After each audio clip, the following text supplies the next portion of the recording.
ఒకానొకప్పుడు పరమశివుడు పార్వతీదేవి అసుర సంధ్య వేళలో ఈ భూమండలం అంతటా కూడా విహారం చేస్తారు. శ్రీశైల పర్వతం మీద దిగుతారు. వాళ్ళిద్దరూ విహారం చేస్తుంటే సనత్కుమారుడు కనబడ్డారు.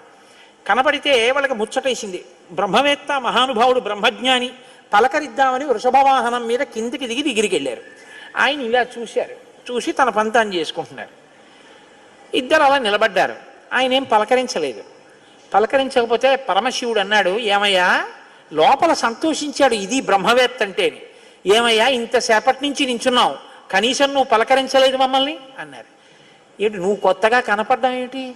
నాకు లోకమంతా నువ్వు తప్ప ఇంకోటి కనపడితేగా. నువ్వే కనపడుతున్నది, బ్రహ్మవేత్తకి ఏం కనపడుతుందండి? విశ్వం కనపడదు, విశ్వనాథుడు కనపడతాడు. లోకం కనపడదు, లోకేశ్వరుడు కనపడతాడు. కాబట్టి నాకు కనపడుతున్నదే నువ్వు, ఇవాళ కొత్తగా కనపడ్డం ఏమిటి?